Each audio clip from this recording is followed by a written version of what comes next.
Hello and welcome to Dark and Stormy Book Club. We're still on vacation. This is our second week, but we'll be back next Tuesday with a new episode, so be sure and tune in then. In the meantime, please enjoy a revisit to our 200th episode. We are so proud of what we've accomplished in the last 4 years, and we want to share it with the world. Thank you for coming along with us during this ride. We couldn't do it without you, and we'll see you next week. Enjoy the recast. Hi, Dark and Stormy. This is Edwin Hill, author of The Secrets We Share, and I just wanted to congratulate you on your 200th episode. You guys are amazing, and I have been so grateful for the support that you've offered me and so many other authors over these past 200 episodes. Thank you again. Hi, Ellen Byron / Marie DeRico here, wishing the Dark and Stormy Book Club a very happy 200th episode. You're almost as old as me by now. Congratulations, and looking forward to many, many more of them. I'm Ann Dark. I'm Tracy Stormy. And I'm Kathy Knight. And together we are It Was a Dark and Stormy Book Club, a podcast for mystery lovers. Welcome.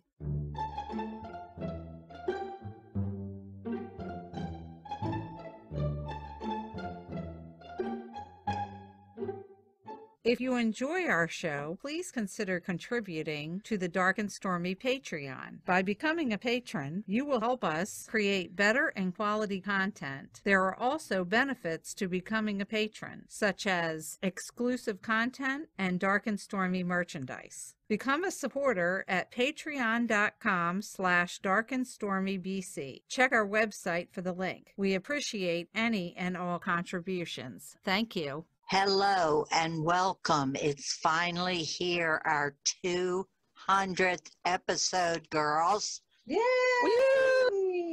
200! Oh my God! You don't look a day over 150. Right back at you. And we're thrilled that Kathy has joined us. She, of course, has been off getting edumacated. And she's back with us for the episode, and we're thrilled. Welcome. It's been a long time since the three of us, even though we're not together, we're recording together. Yes. Yes, it has been a long time. And I'm so happy to be back with you girls. Good. We're glad to have you. Before we get started with the main content of our program, we want to be sure and express our love and thanks to our wonderful patrons. Cynthia, Tammy, Art, Liz, and Terry. We are so grateful for your support and just to know that you love us. and we love you back. What we're going to do today is we are going to go through some of our very favorite guests. A walk down memory lane. Yes. And to start off, we're going to do our very first In Agatha's Footsteps. When we first started the podcast, we talked about doing author interviews. We had a wish list of authors we wanted to include in the show, and the first one we both came up with was Alan Bradley. And we thought, oh, we'll never get him. And he said yes. So this is a clip from September 15th, 2018, of Alan discussing how Flavia de Luce got her name. I finally had an opportunity to sit down when I was about 68 or 69. I was preoccupied with other things, and I started writing what I think of as my Alan Bradley mystery, and I got into it about a chapter or so, and a girl wandered onto the page and into the story without my permission. I had never conceived of her.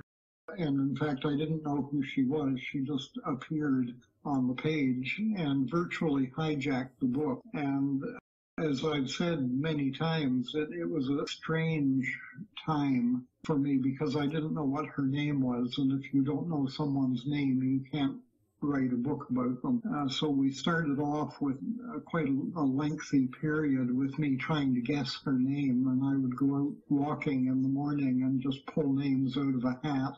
Is your name Margaret DeMarchon or something? And in my mind, this little girl, this Flavia, she wouldn't speak. She would just roll her eyes up to heaven and go. And I think, I don't know how many thousand names I guessed in my walks, but one day I said, is your name Flavia Duluth? And there was just a long and ominous silence, and I ran home, and I told this story before, obviously, but I said it was like guessing Rumpelstiltskin's name. Oh, great. I had to get my fingers on the keyboard right away, and I started writing, and Flavia just came through. She said it was as black in the closet as old blood, and I had no idea who she was or where she lived, what she was talking about, but as I was typing, I realized that if I was really quiet and just huddled in the corner and didn't say anything and didn't inject any of myself, she would reveal herself, not to me, but to the reader that she had in mind. I was just sort of an intermediary. I was like a piece of conduit, I think, between Flavia and the world. And she came pouring through, and here we are 10 books later. This extract comes from Victoria Thompson. She was our second In Agatha's Footsteps author, and her episode came out on October 15th, 2018. She explains how she researches for her novels. A lot of people say I couldn't write a historical because I wouldn't enjoy the research. That, to me, is the fun part, is the research. And when I first started, I was poor and I couldn't afford to buy books, so I would go to the library and spend a lot of time in the library checking out books and finding books. And since I've become more successful now, I buy them, and I have a huge reference library here now of books. And luckily my time period is recent enough that there are a lot of photographs of that time period. And looking at a photograph is like so much easier than you can read pages and pages of text and not get as much detail as if you look at one photograph and you can see what people are wearing, what kind of furniture's in the room, what the decor looks like, what the city street look like, who's walking and what they're wearing and all that kind of stuff. It's really, really makes it a lot easier to see a photograph. So I'm very fortunate there that I have photographs to look at, but I have just a lot of books. And the way I research, and in fact I'm doing that this week as we speak, is I'll sit down, and with it being a series, both of my series are series, and so I know pretty much the time period that the next book's going to be set. So I just sit down and start reading what was going on in the world at that, and especially in New York City during that time period. And when I get to something that makes me say, oh, I didn't know that, then I know that's what's going in the book. One of my favorite authors is the wonderful Anne Hillerman. She joined us on May 14th, 2019 on episode 61.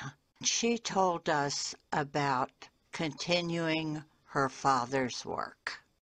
My dad died right before that book came out. So then my husband and I went on a book tour. This is a long answer to your question. It sort of speaks to my evolution as a writer. Anyway, Don and I were on this book tour, and we're talking about our book. And then, like you do on book tours, I would say, okay, does anybody have any questions? And inevitably someone would say, so, are there going to be any more Jim Chee, Joe Leaphorn books? You know, did your dad have anything at the printer, anything almost ready to come out? And I would have to say, no, sorry, he didn't. And then the person who asked that question, they would say, oh, I'm heartbroken. I love those characters. They were like part of my family. So all the time that I'm kind of getting over the loss of my dad, I'm hearing people say how much they're missing his stories. And at one point, it dawned on me that I was just like them, and I was really missing those stories too.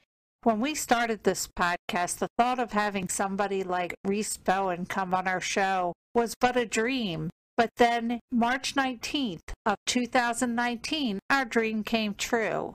Here's a clip of Reese telling us about how she selected her location for her very first mystery novel. And then I grew up in England in genteel suburbia. And so then I thought about my childhood in Wales when I'd spent time with my aunt and great aunt in Wales in the mountains near Snowdonia. And that was just such a unique place that I set my first mystery series, the Constable Evans mysteries, there. So then it's all gone on from there. This excerpt is from our interview with Nevada Barr, who was our 10th In Agatha's Footsteps author, and her episode was from November 11th, 2019. And she explains how she discovered the heroine of her Anna Pigeon mystery series. She is based on me, or was. I was working as a backcountry ranger in Guadalupe Mountains National Park. I was alone a lot because a backcountry ranger is alone a lot. And I was tracking lions. And this story came to me. And so I wrote the first one. And I'd never been a big mystery reader. And I didn't write it to be a series. Then it got published and was doing well. And they asked me to write a second one. And then I realized I had, by dumb luck, stumbled into the perfect series setup.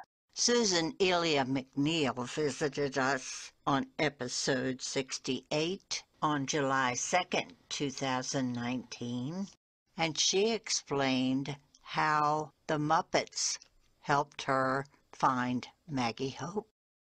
Maggie sprang out of nowhere, and I have to thank the Jim Henson Muppets, actually, as crazy as that sounds. I was a writer and magazine editor in New York City, and I was writing about 20-something women in present-day New York City, which is what I was at the time. My husband, who worked as a puppeteer for the Jim Henson Company, got the role of Bear in the Big Blue House, which aired on Disney Channel. It was really, really popular in the UK, and so we went one summer, I think it was in 1999, to London. We spent 2 months there. So we were there, and friends of ours very kindly brought me a copy of Time Out London. Our friend James turned to a page where there was a tiny little ad for the Cabinet War Rooms. They weren't the Churchill War Rooms then. It wasn't as popular as it is now. And he said, despite what you Yanks might think, World War II didn't begin with Pearl Harbor. You might want to check out this museum. So I took it as a challenge, and the next day I went to the museum, and it was an experience that really transformed my life.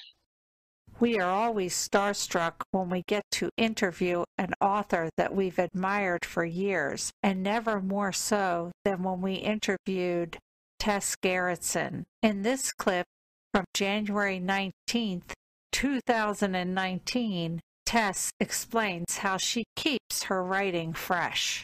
Well, the way to keep it fresh is to just continually be interested in what's going on around, to be curious. I think my ideas come, as you can see, from all kinds of crazy places, whether it's A Nightmare in Venice or looking at paintings in Italy or reading about Mary Shelley's mother. I just go through my day and I'll see something and I'll be reading something and I'll just think, oh my God, that's a story. How do I turn this into a story? So you have to always be aware that stories are everywhere. The other thing that really, I think, helps me is I travel a lot. I love to travel. I'm a lifelong tourist, and I find that when I'm in an unfamiliar environment, I'm taking in things. Sometimes stories pop out of that. I find Italy an unending source of inspiration, and I think I've also picked up stories. Just for instance, traveling on book tour, I remember there was one night I landed very late at an airport and they sent a car and driver to pick me up. I got into the car, and as he's driving me to my hotel, it suddenly occurred to me, I have no idea who this man is. But he's not the person who's actually supposed to pick me up. What if I got into the wrong car? And so that became a book right there. It's just really paying attention to the things that freak you out, because the things that freak you out are the things that make good stories. This selection is from our interview with Marcia Clark. This was episode 106 from March 23rd, 2020. Marcia explains that she writes her 2 different series from 2 different angles. Her Rachel Knight series is written from a prosecutor's point of view, and the Samantha Brinkman series is from a defense attorney's point of view. I started by writing Rachel Knight series, which was about a prosecutor who was in the special trials unit, which is what I did because it was my first foray into novel writing, and they say write what you know, so I wrote that. And then after the fourth Rachel Knight book, I thought, you know, what I really want to do is go back to my roots because I started as a defense attorney, and then I went back to defense work again to handle criminal appeals. So I thought I'd like to try the other side of things, and I wanted to try a wilder character, somebody who was much more likely to swing for the fences and step over the line and do things that Rachel Knight could never do, would never do. So kind of explore the other side of things. That was kind of a step-by-step process. You know, I did this, okay, now I'll try that. The wonderful Hank Philippi Ryan was on the program twice. She was on the program November 15th, 2018, episode 34, and then again on episode 75 on August 15th, 2019. And she explains to us what makes a good mystery, how she knows a book is finished, and then she makes us blush. The story has to have a beginning, middle, and end. It has to have a character who you care about. It needs an important problem that needs to be solved. You're tracking down clues and following leads. You want the good guys to win and the bad guys to get what's coming to them. And in the end, you want to change the world a little bit, and you want to get some justice. So when you're watching my stories on TV, I don't want you to change the channel. And when you're reading my thrillers, I want you to sort of miss your stop on the subway because you just want to read one more page. And so that rhythm, that music, that advancing the story skill of television reporting, I think, has really informed my writing. I don't want you to be distracted. I want you to be so focused and riveted and compelled in a book like Trust Me. When you say you couldn't put it down, that's what I want to hear from readers. It's a joy to do, and it's very difficult to do. I mean, we can talk about the process later. When I finish my books, I know they're finished because I have sort of tears in my eyes of satisfaction and completion, and that there's a story that I have created that people care about, and that feeling when you walk out of a movie and you say, oh, I'm glad I saw that. Mm-hmm. You know, I want you to say, oh, I'm glad I read that. That's the feeling that I'm going for. It changed my life a little bit. Thank you. That was one of the most fun interviews I've ever done, I have to say. You all really know your stuff. And it's such a pleasure to talk to people, readers who are intelligent, smart, wise, funny, fearless. That was just a taste of some of the wonderful authors that we have talked to over the past almost 4 years. Just as an aside, for our author friends, we selected a series of authors that our listeners would recognize. That does not take away from the wonderful experiences we had interviewing almost 200 other up-and-coming authors. We could not keep this program going without you guys. We also had a few experts on the program who took the time to talk to some people who didn't know what they were talking about and who taught us a few things we didn't know. We had Bruce Goldfarb from the Maryland Medical Examiner's Office, Virginia Sladko, the DNA expert. We had Anita Zanin, a blood splatter expert. And then, of course, we had our friend Roland Savage, who was a psychologist who taught us about the difference between sociopaths and psychopaths. We wish to do a memorial to the ones featured on the program who are no longer with us. We honor them, and they are Lee Waite, Sheila Connolly, Carolyn Todd, M.C. Beaton, and our dear friend Roland Savage, and Mary Marin. We thank you for your talent and sharing it with the world. May you all rest in peace. All right. Well, ladies, 200 episodes. Are we going to go for 3? Absolutely. I can't believe it's been 200. I feel like we just started this a month ago. I would argue with you there. But Yeah. it has been challenging at times. We've had a few little battles between us, but it has been a fun ride. We started this out. We didn't know what we were doing. We still don't. Well, actually, that's very true. We learn something new every time we record. And I tell you, the thing that I enjoy the most is just the thought that we are bringing new authors to listeners who would not normally read them. That gives me such a thrill. I agree. There are so many authors that I've found that I would probably never read on my own. But since we've been doing this and since people have sent us books, we've met authors that are fascinating, and I'm looking forward to the next batch. Well, there's just so many authors out there, so many great authors. Of course, I know you ladies are the same as I, that we have tons of books on our shelves that we just can't even get to.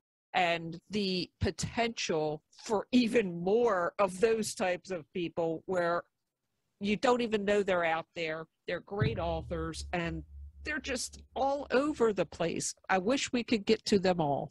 Oh, I know. And speaking of the authors, I feel like we've developed quite a friendship with some of them. And it just, to know that we're rubbing shoulders with published authors who are amazing, that's another big thrill for me.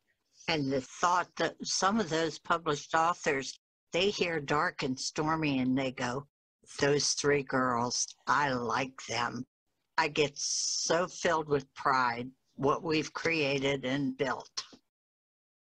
And I think it's pretty unique. I don't think that there are that many other podcasts out there that are highlighting mystery. You have a lot of true crime, and yes, we do true crime on occasion, but not authors. I agree. So, ladies, here's to 200 more. Clink. Cheers to that. If we were in the same room, we could clink glasses, but we have to do virtual. Sorry. So, who thought almost 4 years ago that we'd be separated by a pandemic? Oh my gosh. Yeah, somebody had written a book. We were like, that's a little far-fetched. And we got to go to Malice that first year, and we were over the moon.